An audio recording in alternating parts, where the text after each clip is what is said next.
Oi, viajante da vida. Sua casa espírita é daquelas calmas ou é cheia de confusões?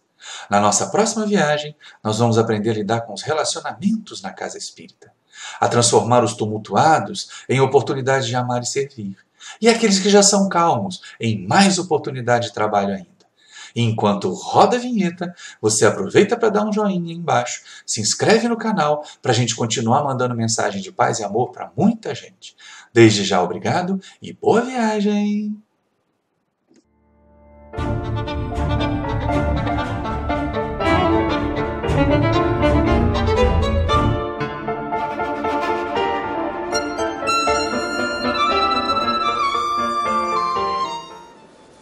Queridos irmãos da família espírita, boa noite.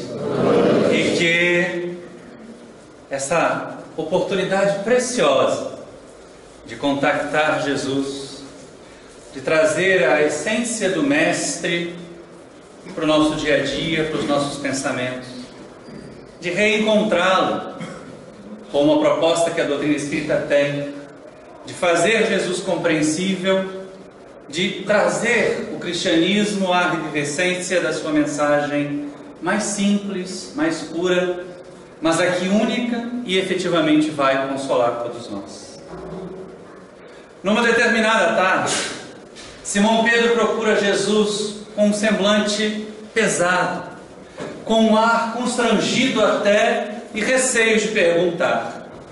Percebendo que o íntimo do discípulo estava turbulento, Jesus pede que ele se exponha, que ele abra o seu coração. E aí ele coloca toda a sua angústia numa simples pergunta: Mestre, até quantas vezes deverei perdoar o meu irmão quando ele pecar contra mim? Até 7 vezes. Porque era um costume entre os judeus dizer publicamente ao ofensor que ele era perdoado. E se nós considerarmos bem isso, pelo menos do ponto de vista psicológico, é uma tremenda crueldade. Imagine, eu conheço Cosme e Marisa há mais de 15 anos. E aí alguma coisa aconteceu, ficamos de alguma forma aborrecidos uns com os outros, e aí eu encontro os dois numa feira e digo: Oi, Cosme, eu te perdoo. Encontro depois numa praça: Oi, Cosme, eu te perdoo. Aí o pessoal vai começar a olhar, né? O que ele fez de tão cruel? Que era essa crueldade, que era o hábito entre eles. E aí Jesus, percebendo a limitação dos sentimentos do seu discípulo, e já nos orientando a todos sobre como a comunidade cristã deveria se portar, como nós deveríamos nos suportar, porque muitas vezes é o que é necessário acontecer, até que aprendamos a nos amar. E aí ele volta-se para o pescador e diz: Não, Simão, não te digo que até 7 vezes, mas até 70 vezes 7 vezes. E aí, Pedro não tinha calculadora, não tinha Excel, não tinha planilha, ele mal conseguia contar peixe nos dedos. 70 vezes 7 vezes era um número grande demais, era infinito. E aí, lógico, fica a percepção para nós, de que nós, porque estamos vinculados à mensagem de Jesus, Pedro pergunta a respeito de irmãos que o ferem, não de estranhos, não de criaturas que ele desconheça, mas de irmãos, como às vezes nós nos colocamos, irmãos de fé, irmãos de torcida de time de futebol, ah, meu Deus do céu, e assim por diante. Então a questão da paciência, da tolerância, da compreensão, de um relacionamento pacífico em relação àqueles que estão em torno de nós e que num momento ou outro, por causa das imperfeições que ainda arrastam, podem nos ferir, podem nos contrariar, assim como nós que também arrastamos imperfeições, podemos ferir, podemos magoar. E a partir daí então, o que fazer? Principalmente quando nós nos reunimos numa casa espírita, quando nós nos reunimos sob essa bandeira que nos propõe a caridade, que nos propõe a fraternidade, o amor ao próximo, tudo que Jesus nos havia ensinado. E ainda assim, nos deparamos com situações: mas como? Fulano é espírita e faz isso e fez isso comigo. Às vezes acontece, não poucas vezes acontece. Aliás, Divaldo Franco é mestre em dizer em determinadas situações que as pessoas se aborrecem num determinado centro espírita, brigam, vão embora e afundam o outro centro na esquina para fazer concorrência, porque é afundar mesmo, sem orientação, sem disciplina, sem nada. Não há muito que se esperar de uma instituição que surja assim, em meio à turbulência do conflito. É lógico que depois a espiritualidade amiga vai ajudando a que mais aquele núcleo se torne uma fonte de luz.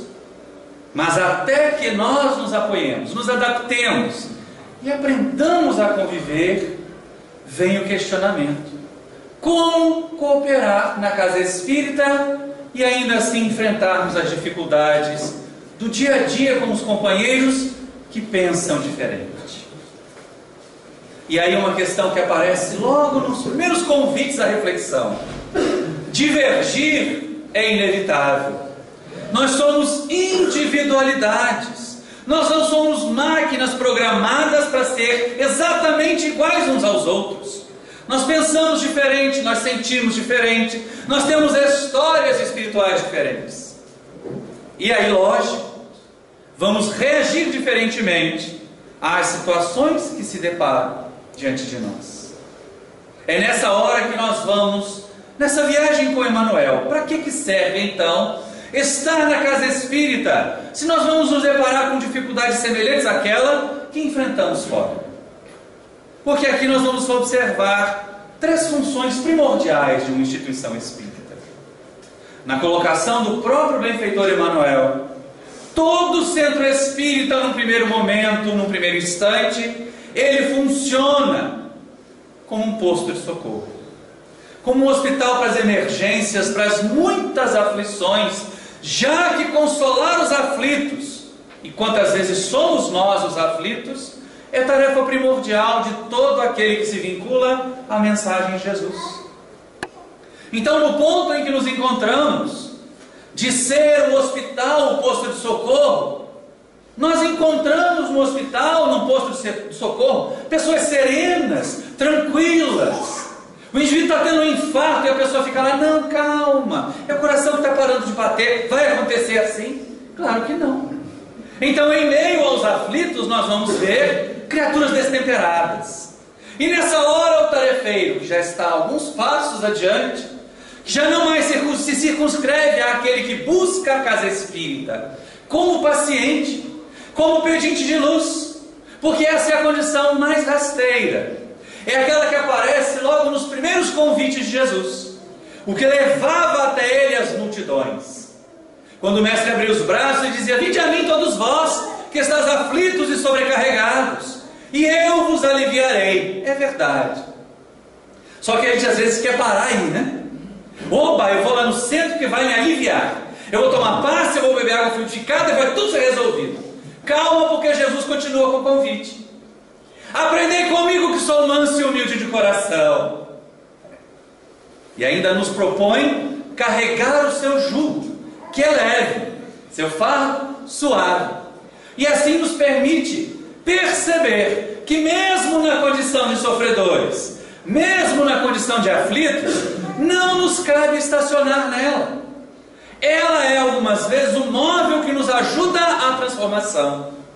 Como aquelas ovelhas preguiçosas que, quando caminham para um pasto mais verdejante, resolvem parar e comer um matinho mirrado que está pisoteado no meio do caminho. Ou o labrador vai lá, o cão pastor vai lá e dá uma mordida daquela para espantar a ovelha, ou vem o próprio pastor e dá-lhe uma bordoada. Ela sai dali, sai reclamando, mas acaba chegando num pasto mais verde. Quando nós resolvemos estacionar, quando nós resolvemos acomodar no processo evolutivo, quando nós achamos que está bom do jeito que está, que eu não preciso de mais nada, é nessa hora que vem uma dorzinha aqui, outra colar, uma decepção aqui, outra colar, que nos empurra a buscar mais e melhor. Porque o nosso destino é evoluir até a condição de espíritos puros e não nos acomodarmos à condição de espíritos em provas e expiações, como a maioria de nós na Terra. E assim, atendendo ao chamado de Jesus, nós buscamos as instituições religiosas. Mais especificamente no nosso caso, nós buscamos uma casa espírita. E ela precisa estar preparada para ser esse hospital, esse posto de socorro. Imagine a criatura que já vem aqui sofrida, que vem atormentada, experimentando a desencarnação de um ente querido, e poucas doutrinas, se não nenhuma outra, pelo menos no Ocidente, tem o alívio que a doutrina espírita oferece àqueles que experimentam a tragédia pessoal da desencarnação de um ente querido, que ele acha que morreu e não vai ver mais. E aí nós, despreparados, às vezes enfermeiros incautos, chegamos para aquela mãe desconsolada: não se preocupe, seu filho faleceu, é verdade, mas ninguém morre, daqui a pouco você morre e vai encontrar com ele também. Além de tudo, está fazendo bullying com a mãe, apavorando a pobre coitada. Ela já vem aqui lamentar que o filho morreu, e aí diz que você vai morrer e vai encontrar com ele daqui a pouco.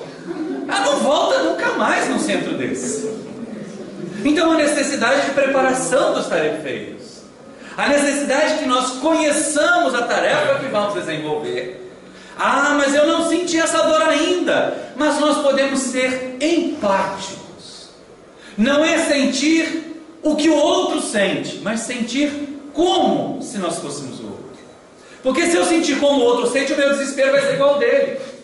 E a ideia da doutrina espírita, para ser consoladora, principalmente para aqueles nossos trabalhadores, é que nós apresentemos, em meio à compreensão da dor do outro, uma face diferente de equilíbrio, de harmonia, e não de frieza e distanciamento. E assim nós seremos acolhedores, aconchegantes, a casa espírita que acolhe, os trabalhadores dispostos a ser gentis, recepcionar com um sorriso. É tão mais agradável. Imagine se a gente entra numa casa espírita, a pessoa está no portão igual um leão de chácara de boate, né? Vai tomar passe, a pessoa senta aí, já encolhe, já vai ficar com medo de tomar, né? Um passa fora em vez de um passe. Então a gentileza no trato, a maneira de nós interagirmos, principalmente com o necessitado, porque ele tem as suas urgências, ele não tem o equilíbrio que nós tarefeiros deveríamos ter. E é a ele que deve ser direcionado o nosso afeto, a nossa gentileza, a nossa cordialidade. Ah, mas eu também atravesso momentos difíceis, hoje foi um dia péssimo. Então não vá para a recepção da casa espírita com esse dispor. Não vá com esse humor. Procure ao contrário, chegue mais cedo, vá ler um livro, tente se harmonizar. Procure, se não conseguiu se harmonizar, senta lá para tomar o passe em vez de dar o passe. Mas se nós vamos interagir com o público sofredor, se nós vamos ser a linha de frente do hospital, do posto de socorro, que a casa espírita precisa ser, é necessário que nos qualifiquemos. E aí não há como nos qualificarmos sem conhecer a doutrina espírita. Não há como nos qualificarmos para consolar sem conhecer Jesus. Kardec teve a humildade de perguntar aos espíritos a respeito de como Jesus agiria em determinadas situações. E aí lá na questão 886 do Livro dos Espíritos aparece nitidamente para nós qual é o verdadeiro sentido da caridade como entendia Jesus. E aí as pessoas poderiam esperar a definição de caridade material, de comportamentos, e os Espíritos usam apenas 3 palavras. Claro que cada uma delas discorrida em frases, mas benevolência para com todos. E aí uma questão interessante que às vezes nós fazemos confusão. Benevolência é muito mais amplo do que beneficência. Ser beneficente é apenas atender à emergência do outro. Às vezes basta a caridade material para isso. Mas ser benevolente, envolver com o bem a criatura que sofre. Às vezes nós não temos o recurso material que ela necessita. Às vezes o que ela necessita não é o recurso material, embora pareça pedindo muitas vezes. Mas a compreensão, o olhar de entendimento, o falar com ela olhando nos olhos, e não como fazem alguns companheiros que têm de clinicar no SUS por hora e atendimentos em sequência em série. Às vezes receita o mesmo remédio, já está colocado na receita, porque é só o que tem no posto de saúde. Enquanto que na casa espírita nós vamos tratar os indivíduos como isso, individualidades. Cada um tem o seu problema. E caberá a nós então a ideia: se eu quero cooperar, eu preciso conquistar as virtudes necessárias. Mas os Espíritos vão além. Indulgência para com as imperfeições alheias é a sequência, é a segunda palavra lá do BIP que aparece. Porque indulgência não é dar de ombros. Não é dizer assim, fecha o olho, não estou nem vendo o defeito do outro. A indulgência é uma compreensão da limitação, das deficiências, dos defeitos do outro, porque nós também os temos. Mas, ao mesmo tempo, ela virá com o auxílio para que, se o outro desejar, se o outro quiser, ele consiga sair da condição de inferioridade e alcançar a condição de mais paz, de mais harmonia. E finalizam os benfeitores espirituais com a sugestão de perdão das ofensas. Cabia no final do século XIX, cabe agora, já no século XXI, porque como todos nós somos criaturas ainda tão limitadas, tão cheias das próprias imperfeições, cheios de arestas, ou cheios de espinho em nosso couro, como poderíamos pensar mais adiante, é necessário que aprendamos a perdoar as ofensas dos outros, porque somos capazes de ofender, e para sermos merecedores desse perdão, como Jesus havia recomendado, perdoai para que Deus os perdoe. Fazer ao próximo aquilo que gostarias que fosse feito a vós. São ensinos de Jesus que a doutrina espírita repete para nós. E que ainda podemos e devemos colocar em prática na condição de tarefeiros do posto de socorro que uma casa espírita precisa ser. Mas se a casa espírita se limitar àquele primeiro convite de Jesus e estabelecer que seremos um posto de socorro daqui para sempre, teremos pedintes de luz eternamente enquistados em buscar a solução de problemas que eles não querem fazer esforços para resolver. E a doutrina espírita não tem essa proposta. Ela não visa acomodar ninguém, ela não oferece salvação a ninguém, mas ao contrário convida cada um de nós a sermos os construtores da nossa própria felicidade. E aí nós somos convidados a um outro patamar, a ver a casa espírita agora como uma escola de luz. Hoje nós aprendemos, exatamente para nos qualificarmos para viver, a condição de tarefeiros. A condição de assistente é muito mais nobre do que a condição de assistido, embora grande parte das pessoas ainda ache, e às vezes diga isso abertamente, eu vou procurar um centro mais forte, que aquele é fraco, não resolveu o meu problema. E aí está procurando o centro forte, aí até eu não sei aonde. Mas por quê? Porque não quer resolver o próprio problema. Como é fácil ser paciente. Aliás, os pacientes são os mais impacientes que tem, porque eles querem que a gente resolva. Às vezes, depois de uma palestra, quando a gente viaja, e a gente viaja bastante, né, e tem a oportunidade de autografar os livros, as pessoas vêm conversar. E aquela nossa curiosidade mineira que de vez em quando aparece, alguém vem, pergunta, gostou da palestra, pergunta sobre o livro, e aí eu pergunto, você frequenta o centro há tanto tempo? Há quanto? Uns 15 anos. Ai, que bom, que trabalho já faz? Não, eu estou em tratamento. E aí eu arrepio da base ao topo da coluna. Gente, tratamento de 15 anos, nenhum encravada. O obsessor pede aposentadoria com 5.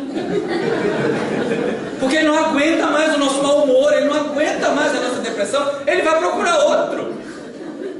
Às vezes a gente vê o obsessor fazendo prece em nosso favor para ver se a gente melhora para poder fazer o trabalho dele. Porque a gente já se prejudica tanto sozinho que não precisa do obsessor. Então é algo que nós somos convidados a aprender a ser construtores, a aprender a ser colaboradores, a formar a base. E não há base em nenhuma casa espírita que não seja a codificação da doutrina espírita. Com que felicidade a gente passeou pelas estantes ali da livraria, e o que está bem no nível dos olhos são obras subsidiárias sérias, como a de André Luiz, e obras básicas da doutrina espírita. Isso é necessário. Porque algumas pessoas dizem assim, eu adoro romance, mas romance é aplicação, quando é bom. Romance, quando é bom, é aplicação do que a doutrina espírita ensina, mas ele não traz conteúdo doutrinário para quem não compreende a doutrina antes. Então tem que ler Kardec mesmo, tem que ler André Luiz mesmo, tem que ler Joana de Ângeles mesmo, se nós quisermos ser membros dessa escola de luz que o Centro Espírita pode ser.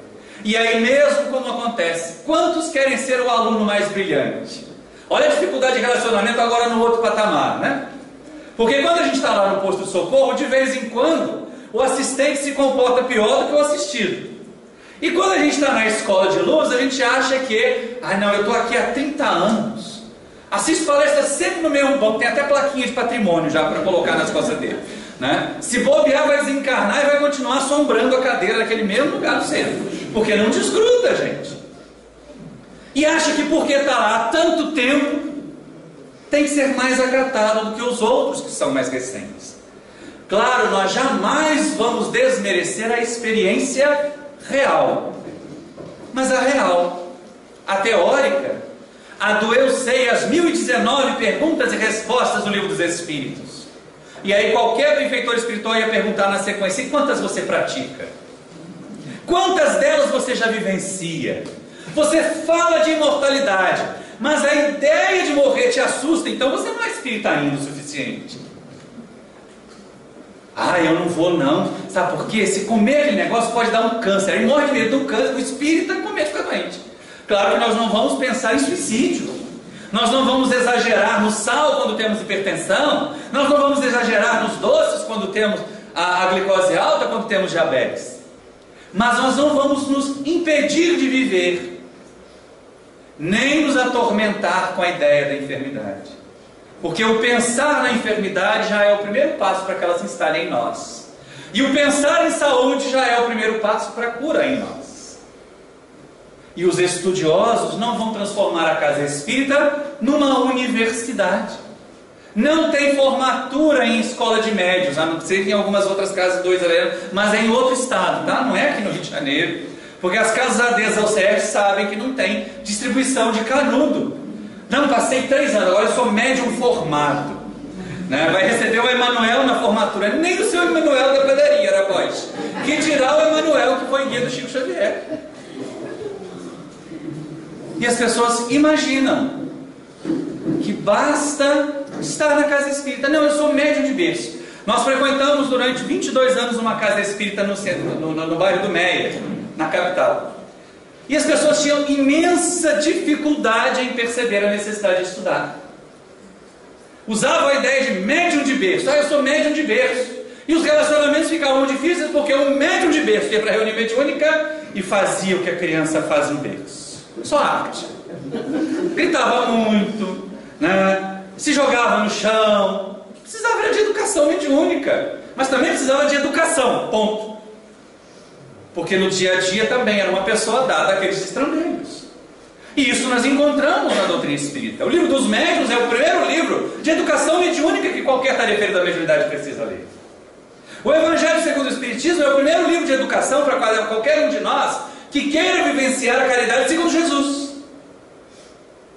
E aliás, depois nós temos obras ótimas no nosso companheiro lá de Mato Grosso, do Alírio Cerqueira Filho. Eu vi 3 ali, falei com a Marisa que eu ia citar, mas o livro Jesus e Kardec, Modelos para os Trabalhadores do Movimento Espírita e Fora da Caridade Nossa Salvação são excelentes, porque nos fazem refletir a essa situação que virá logo depois de estudarmos, depois de vivenciarmos o aprendizado que falta. Para qualquer aluno de um curso superior, depois do aprendizado, ele fica ansioso para praticar a sua profissão. Aí a gente olha o espírito assim: agora ele terminou um curso tal, ele vai fazer outro. E quando vai ser trabalhador? E quando vai dar passe? Ah, eu não posso dar passe ainda não estou qualificado. Na verdade, gente, o convite para trabalhar é um desafio a mais para que a pessoa se qualifique. Durante um tempo, na casa em que nós estamos hoje, lá em Seropédica, havia um companheiro que era tabagista. Fumava desesperadamente. E a gente argumentando de que ele precisava parar com aquilo que não fazia bem para o corpo físico, que não fazia bem também para as tarefas que realizava. Ah, mas então não pode dar passe. Não, ao contrário, você ser chamado para dar passe é um estímulo para que você pelo menos não fume naquele dia. E a partir daí percebeu que não precisa mais fumar naquele dia, pode parar de fumar outros dias. E depois mais outros, e assim se livrar de um vício que é terrível. É claro que frequentemente esse tipo de paciente que acha que é já professor de movimento espírita espera as consequências. E aí não foi de livre e espontânea vontade que esse companheiro deixou o tabagismo. Mas agora está experimentando o resultado de tamanha exposição a um vício assim tão atroz. E nós, nos colocando na condição de estudantes, devemos sim esperar o 3º nível, em que a Casa Espírita se apresentará como oficina de exercícios do bem. em que nós deixaremos definitivamente a condição de assistidos, dos aflitos e sobrecarregados que procuram Jesus para que Ele leve o fardo da gente. Ele não se ofereceu para levar o nosso fardo. Ele nos ofereceu um dos lados do seu jugo, que é aquele instrumento de madeira que é colocado sobre o dorso dos bois num carro de bois, para que eles não andem em descompasso. Quando Jesus nos oferece o seu jugo, Ele quer que nós andemos em compasso com Ele, na mesma marcha que Ele. E aí o convite é sério. Quando alcançamos a condição de trabalhadores, que não nos apropriemos de determinadas tarefas. Viajando por algumas cidades do interior mineiro, a gente ouve dizer assim: é a reunião da dona fulana, é a reunião do seu Beltrano. Gente, é a reunião do centro espírita ou é do dirigente? De novo, a essa casa que nós frequentamos no Médio, havia uma senhorinha que no serviço assistencial prometera para a mãe dela, no leito de morte, que ela ia cuidar de determinado número de famílias pobres. E ela se apropriou das famílias pobres, eram os pobres dela. E ai de quem desse uma cesta básica, e ai de quem oferecesse um presente que não fosse ela. Ela ficava aborrecida. E aí, com respeito às suas cãs já embranquecidas, a gente calava, silenciava. Mas ninguém mais conseguia suportar aquele tipo de olhar de reprovação, porque a gente estava querendo fazer o bem. Ou então as pessoas: não, é a minha sopa, tem que ser do meu jeito. Vai fazer sopa para pobre, tem que cortar cenoura em rodela. Se cortar em cubinho, ela briga com a outra cozinheira. E aí as pessoas vão embora. E a condição de trabalhador é que é aquela que coloca mais em evidência ainda as dificuldades de relacionamento para cada um de nós. E aí nós vamos perceber um centro espírita, os trabalhadores de um centro espírita. Chegamos ao terceiro nível. Nós atendemos ao pedido de socorro, fomos ao convite para ser socorridos, nos colocamos em condições de estudar, e agora vem o convite para trabalhar no bem. E para trabalhar no bem, nós não precisamos escolher tarefas. Já vai mais ou menos umas 3 décadas em que as pessoas só enxergavam como tarefa na casa espírita a reunião mediúnica. Hoje nós compreendemos bem, todas as tarefas são importantíssimas. A reunião mediúnica é uma tarefa que é muito mais eficaz até no atendimento, no socorro aos desencarnados. A reunião de desobsessão, ela é a evangelização dos espíritos desencarnados. Mas a evangelização da criança e do jovem é a desobsessão para esses espíritos que começam a sua jornada. Então ela deveria ser feita com maior empenho, com maior carinho. E aqueles que fossem convidados a cooperar, e a gente aproveita o livro do Alírio, deveriam perceber que estão sendo distinguidos com o convite para trabalhar na evangelização no primeiro e segundo ciclos, para lidar com os adolescentes da juventude, e não aquela história assim: hoje é dia de ir para o centro lá domar aquelas crianças. E aí, com expectativa dessa, quem vai conseguir fazer um trabalho de evangelização bom e sério? Que crianças vão gostar de um evangelizador desse, que já entra com um chicote e banquinho para domar os leões? Não vai funcionar. Então é desafiador. Como é desafiador viver? Ou a gente acha que em qualquer outro meio não teremos dificuldades de relacionamento? Dificuldade de relacionamento é característica de um vício nosso ainda muito presente, que os benfeitores apontaram como sendo a chaga radical lá no Livro dos Espíritos, na questão 913, o egoísmo. E aí, quando nós somos contrariados, porque o egoísmo fomenta o orgulho, e exatamente porque ele fomenta, alimenta o orgulho, nós não queremos que se destaquem mais do que nós, que o que nós falamos não seja acatado. É nessa hora que surgem os grandes conflitos. Por isso, frequentemente, e a proposta de Allan Kardec, quando ele estabeleceu a Constituição do Espiritismo, que aparece no livro Obras Póstumas, ele chama a atenção para a necessidade de vários pequenos grupos atuando em sintonia, estabelecendo um processo sinérgico de crescer em qualidade do trabalho, mas manter as individualidades, ou pelo menos as características coletivas individuais separadas, para que nós possamos nos expandir, Chico Xavier costumava lamuriar-se algumas vezes de que quando algumas casas crescem, o amor desaparece. E próprio Kardec dizia, em grupos maiores, a probabilidade de divergência é maior ainda. Então nenhum problema, nenhuma preocupação. Nós não nos ocupamos com casas infladas.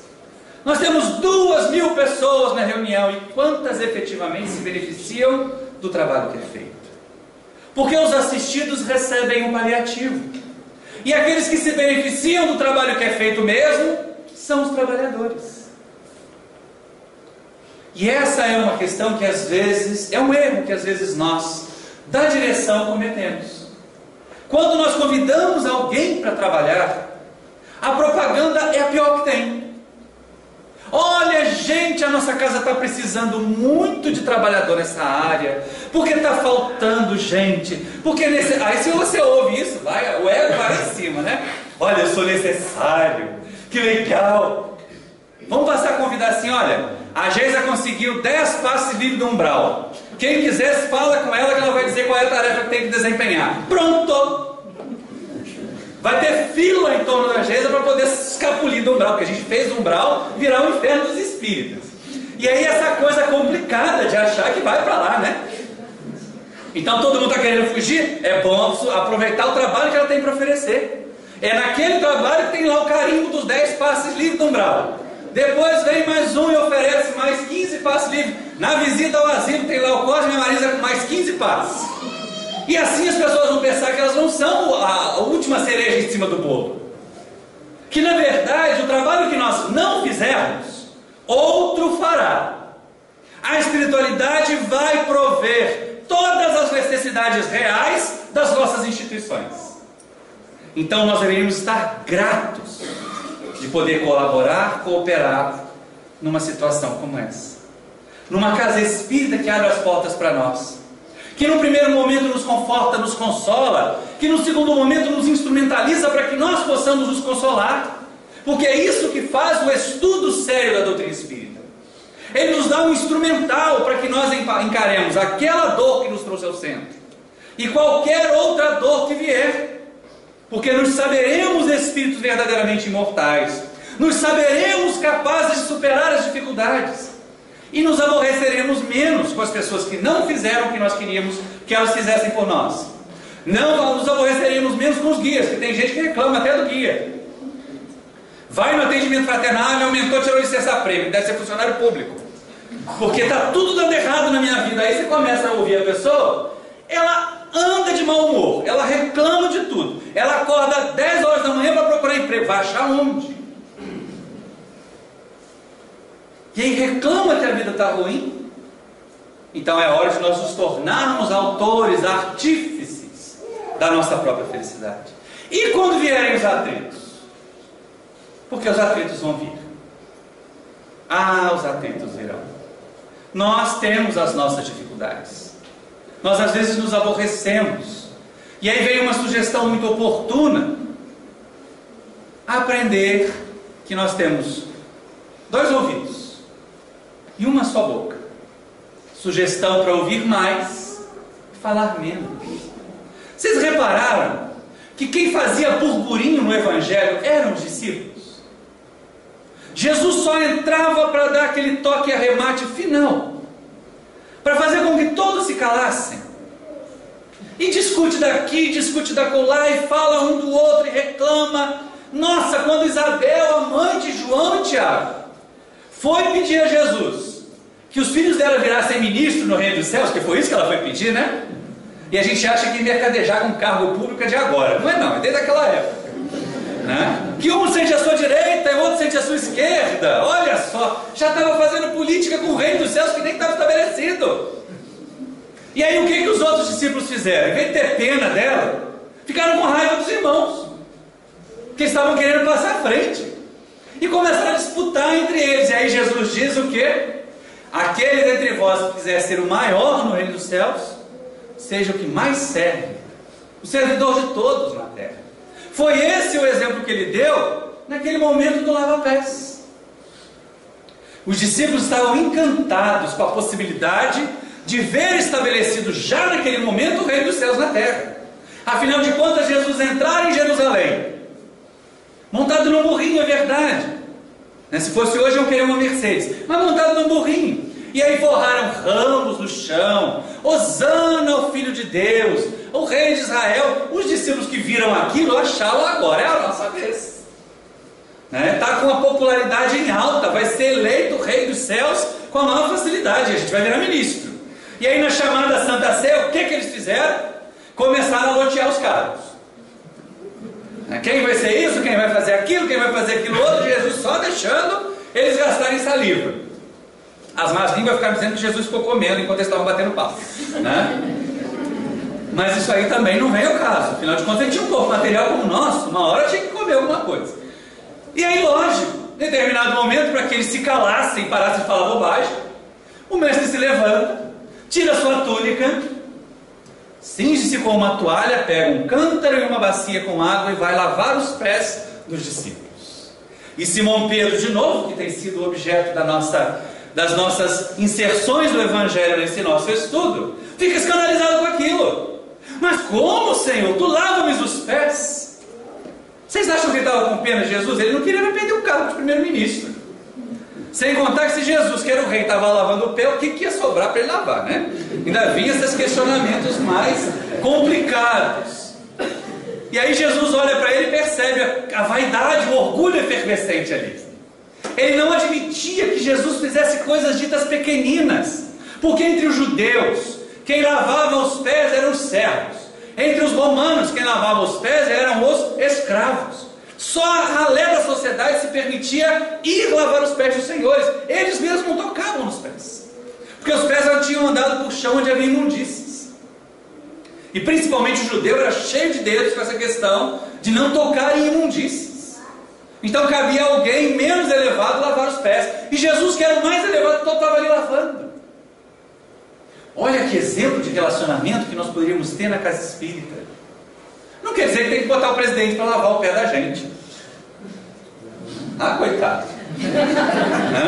Mas que a gente precisa entender a possibilidade de servir com humildade que faz bem.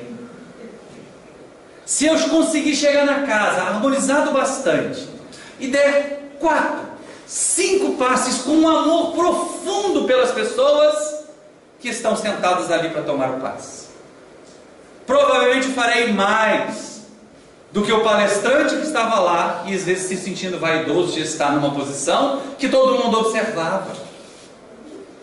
E nós ficamos escolhendo tarefas. Essa eu não quero. Trabalhar na cozinha do centro espírita, pouca gente quer, porque ninguém vê. E a cozinheira normalmente não sai para ver quando está todo mundo comendo e elogia que a comida está boa, porque espírita gosta de comer, Uma das coisas mais difíceis que eu encontro quando saio para fazer seminário, gente, é porque é fazer o pessoal voltar do lanche. Eu vou sugerir que no próximo seminário sirva água frutificada, só. Que aí o pessoal volta pro lanche, do lanche em 5 minutos. Porque servir uma mesa com docinho, com pãozinho, o povo não volta para estudar. E aí nós somos convidados a trabalhar incessantemente no bem. A demonstração de Jesus, porque esse é o grande desafio que vai surgir agora. Somos trabalhadores. Poderíamos até ser contados como discípulos de Jesus, porque discípulo não é aquela criatura que sabe tudo e que vive como mestre. Discípulo é o aprendiz do mestre, e por isso comete erros, como nós cometemos. A grande diferença é que nós somos um grande colégio de discípulos, só que o mestre não está mais materialmente entre nós. E aí cabe àqueles um pouco mais amadurecidos, um pouco mais experientes, demonstrar aos que estão chegando, demonstrar aos menos experientes, a maneira de vivenciar o Evangelho na casa espírita. E é o exercício do abrandamento nas nossas relações. É a compreensão de que quando nós somos convidados a uma tarefa, é como se Jesus nos oferecesse um pequeno rebanho de ovelhas para nós apacentarmos, como ele fez com Simão Pedro, e João relata brilhantemente num dos últimos capítulos do seu Evangelho. Cada criatura na terra, cada frequentador de centro espírita, que quiser mesmo a consolação, vai procurar aprender, sem precisar levantar a mão para responder. Mas quantos de nós já estudamos? Se eu quiser abrandar, lemos o que é o Espiritismo de Allan Kardec. Quantos de nós já estudamos, e esse eu não vou abrandar, a primeira, a última pergunta do Livro dos Espíritos? Quantos médiuns de reuniões mediúnicas aprofundaram o Livro dos Médiuns? E depois foram ao Diretriz de Segurança, nos domínios da mediunidade, Desafios da Mediunidade, obras sérias sobre o assunto. Como nós vamos querer consolação? Pior ainda, como nós vamos querer consolar se nós não sabemos o que estamos fazendo? É costume nós nos desesperarmos com o desespero daqueles que sofrem. É costume sorrirmos com a alegria, a excitação daqueles que chegam destemperados desse jeito. E aí a empatia que nos propõe tanto a doutrina espírita como a psicologia humanista é que nós aprendamos a sentir como o outro, a pensar como eu, com as ferramentas que eu já adquiri, com aquilo que o Espiritismo já me proporcionou. Como eu me comportaria diante dessa realidade que o meu irmão está descrevendo para mim? Ao ser empático, ao perceber que ele é compreendido, mas que nós não vamos nos desequilibrar com o desequilíbrio dele, aquela criatura se sentirá impulsionada a também se equilibrar, se harmonizar. Olha o Consolador prometido por Jesus aparecendo nas três instâncias, nos três momentos. Porque como nós vamos consolar destemperados? Como nós vamos consolar mal-humorados? O espírita que não percebe que, apesar das tempestades da vida, já tem motivos muito diversos para sorrir, principalmente porque eu cheguei à casa espírita, ninguém me assaltou, não bati com o carro, não tive um infarto lá fora, não estou tendo nenhum espiripaque aqui agora, já era para estar feliz, né? Porque isso tudo podia ter acontecido na vinda e na volta. E nós conseguimos chegar para o trabalho. Só isso deveria ser suficiente para nós nos sentirmos felizes. Cheguei para dar paz. Oh meu Deus, que as minhas energias possam mesmo circular e fazer o bem para os meus irmãos. Porque todos os problemas que eu passei lá fora não foram suficientes para me impedir de ser um bom trabalhador. É uma maneira diferente de conceber. E aí, se o outro companheiro vai fazer uma tarefa diferente da nossa, se o outro companheiro até vai se achar melhor do que nós, passa a ser um problema apenas dele e não nosso. Porque se o nosso Mestre Jesus se colocou de joelhos diante dos discípulos e lavou os pés deles, nenhum trabalho é indigno, nenhum trabalho é pequeno na casa espírita. Imagine nós aguentarmos 50 minutos de palestra com o chão imundo, todo pisoteado de barro da chuva. Alguém veio e deixou tudo limpinho. Esse trabalhador é tão importante quanto aquele que fala durante tanto tempo na tribuna. E assim cada um de nós, percebendo, sem fazer paródia com nenhum tipo de música menos adequada que tem, mas vai ficando cada um no seu quadrado. Cada um entendendo que a sua tarefa, a tarefa que desenvolve, é a que ele impulsionará mais ao progresso se ele fizer com amor. Se ele vivenciar a experiência com o prazer de servir. E é isso que o Alírio chama a nossa atenção no livro Fora da Caridade na Salvação. Que algumas vezes nós imaginamos que temos que fazer a caridade para fugir do umbral. Quando na verdade a prática do bem na casa espírita, o contato com os sofredores, o contato com os irmãos no trabalho do bem, deveria ser motivo de felicidade. Mudamos de condição, deixamos de estender as mãos para receber e agora podemos estender as mãos para doar. O quanto isso já nos coloca mais próximos de Jesus. Vocês já imaginaram, gente, se Jesus um dia falasse: hoje eu estou deprimido, eu não vou sair para curar ninguém, né? Briguei com não sei quem. Os irmãos já brigavam com ele mesmo, mas pelo menos ele não tinha sogra para brigar. E aí, lógico, ele não ia sair para fazer o bem porque ele estava brigado com alguém, estava deprimido. É nos tornarmos inatingíveis como ele. É claro que vai demorar, vai demandar tempo de nós. mas isso é possível de ser alcançado. Nós temos condição. Até porque, se pensarmos bem, Simão Pedro, para que nós caminhemos para o encerramento da nossa tarefa, ele cometeu tantos deslizes e Jesus confiou nele. E ao perceber que era frágil, mais frágil do que se supunha, porque ele teve que experimentar isso. Ele teve que experimentar o olhar de Jesus quando o negou pela terceira vez e perceber o mestre simplesmente a dizer mentalmente: eu não disse que eras fraco. Sair dali e chorar amargamente e despertar para a necessidade de ser mais forte a partir da humildade, apaziguador dos companheiros que ficaram depois. Quantos conflitos não surgiam? As contendas entre Paulo e Tiago, naquele momento de disseminação do Evangelho para fora das fileiras do judaísmo. Coube a Pedro ser o mediador. Coube a ele ser aquele que apagou um pouco o incêndio do Tiago aqui, um pouco aquele excitação de Paulo do outro lado, que não podia ser nem para um lado para o outro. Vamos seguir com Jesus. Mas ele aprendeu a partir do processo dolorido de negar o mestre. Aprendeu a partir do processo da imensa dor de não ter mais Jesus para dizer o que ele fizesse. Porque essa é uma das coisas que mais apavora o tarefeiro. Nós somos o colégio apostolar, mas não temos mais o mestre. E agora? Temos que decidir por nós mesmos. Temos que escolher a tarefa nós mesmos. Temos que determinar quem vai compor a diretoria. Temos que dizer quem é que vai para a reunião tal. E por mais que às vezes nós gostemos, tenhamos carinho por alguma pessoa, se ela não está qualificada para uma determinada tarefa, ela não deve compor aquele grupo. Porque ela vai levar a desajuste. E o relacionamento vai ficar mais difícil. E para que o relacionamento seja harmônico, não temos que pensar todos iguais e fazer sim, sim, sim, sim o tempo todo. Mas nós temos que poder divergir sem digladiar, sem ir à contenda, sem ficar aborrecido, sem ficar de bico.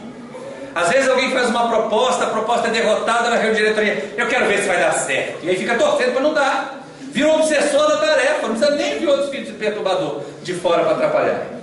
Aquele mesmo fica torcendo para não dar certo. Acontece tanto no meio acadêmico, mas a gente também vê acontecer no meio espírita. E aí Jesus, que tendo demonstrado a imortalidade várias vezes, deixaram os discípulos felizes. Mas todos eles sabiam, primeiro, que não era mais o mesmo corpo material que o mestre envergava antes. Tanto que ele aparecia e desaparecia em locais fechados. Não era um corpo físico. Tanto que, caminhando com alguns discípulos, eles achavam que era Jesus, mas não reconheciam a imagem. Ou eles eram cegos ou eram burros. Não, era realmente aquilo que a gente percebe nas reuniões de materialização. Não são todos os traços bem definidos do Espírito que se materializa. Mas ao partir do pão, ao falar do Evangelho, o coração daqueles discípulos se incendiava, com a certeza de que eles estavam diante de Jesus. Mas vinha sempre o peso: ele vai embora uma hora. Ele não vai ficar com a gente para sempre. E abatidos com essa sensação de que Jesus ia embora, uma hora não ia ficar para sempre com a gente, eles ficaram à beira da praia pensando o que fazer da vida.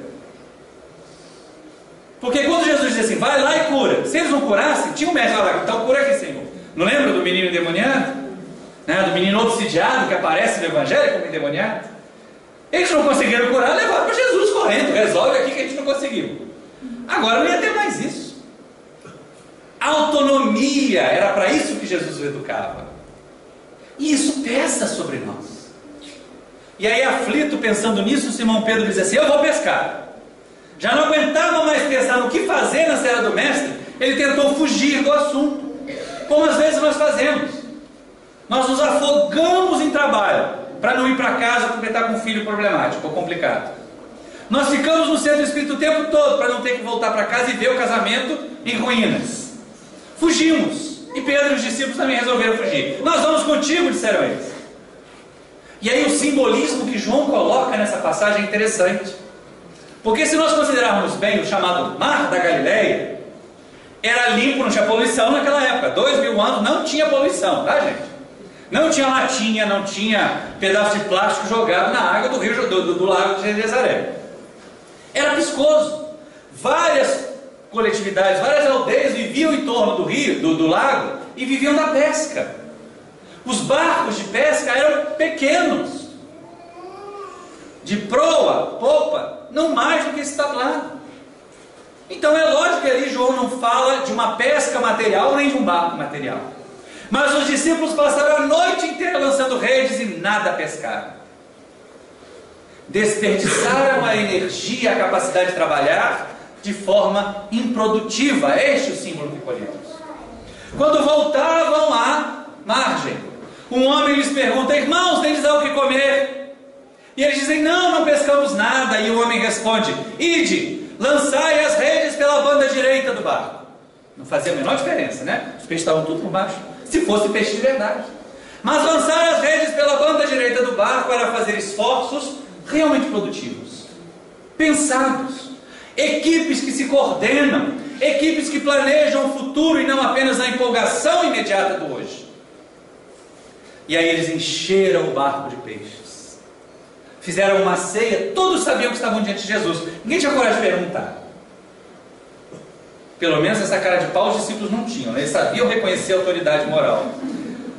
A gente às vezes está lá o guia dando orientação: mas você mesmo, né? Você está me mandando trabalhar, só pode ser meu obsessor, eu estou em tratamento, né? E a gente adora ficar em tratamento para não ter que trabalhar. E aí depois de cear, o mestre se levanta, e Pedro estava tão acostumado, se levanta também, recebe aquelas 3 perguntas, né? Tu me amas? A primeira vez: sim, Senhor, eu te amo. Então apacenta os meus cordeiros. Olha a tarefa. Jesus deu a Pedro não afago, mas tarefa: apacentar os cordeiros. Símbolo primeiro do povo de Israel, que era extremamente machista e não considerava a mulher na questão. Então era levar a mensagem aos homens de Israel.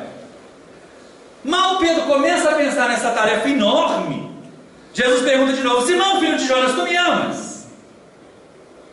E aí o Pedro pensa assim: será que a morte deixou ele surdo?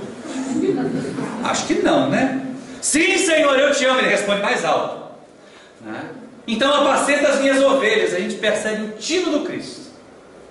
Cordeiros e ovelhas são 2 gêneros da mesma espécie, o macho e a fêmea. E caberia a Pedro então cuidar do rebanho inteiro. Mas para não deixar a coisa mal entendida: Simão, filho de Jonas, tu me amas? E aí cai a ficha, né? Eu neguei 3 vezes, ele agora não acredita no meu amor e começa a chorar. Senhor, tu sabes tudo, tu sabes que eu te amo. Então, Simão, apacenta as minhas ovelhas, sem afetação. Jesus não aproveitou aquele momento de fraqueza para tripudiar de Pedro. Deu-lhe tarefas. Olha só como a espiritualidade encontra caminhos de redenção para nós. Pedro foi fraco, Pedro negou Jesus, Pedro estava inseguro. E o que o mestre faz? Dá trabalho para ele. Através do trabalho ele ia se reerguer. Aí a gente às vezes é convidado para fazer uma visita e reclama que naquele final de semana vai ter visita em casa. É convidado para participar da reunião no centro uma vez por semana. Nós trabalhamos 8, às vezes 10 horas por dia no nosso trabalho profissional que mantém o nosso corpo físico. E às vezes reclamamos de trabalhar 2 horas por semana naquilo que desenvolve, que alimenta o nosso espírito. Aí sim, amadurecidos, Jesus começa a caminhar, olha para Pedro e diz: segue. Pedro tinha conseguido alcançar a maturidade necessária para seguir nos passos do Cristo. E aí o mesmo é feito por nós. Quando nós passamos os 3 estágios do posto de socorro, da escola de luz, e chegamos à condição de tarefeiros da oficina do bem, olha as ovelhas que nos são confiadas para apacentar. Todas aí estão. E quando ao final da jornada Jesus nos perguntar: Simão, Cosmo, Geisa, tu me amas? O que é que nós vamos dizer para ele? Eu espero sinceramente poder dizer: sim, Senhor, eu te amo. E as ovelhas que me confiaste eu consegui trazer todas em paz para o teu redil. Muita paz a todos. Muito obrigado.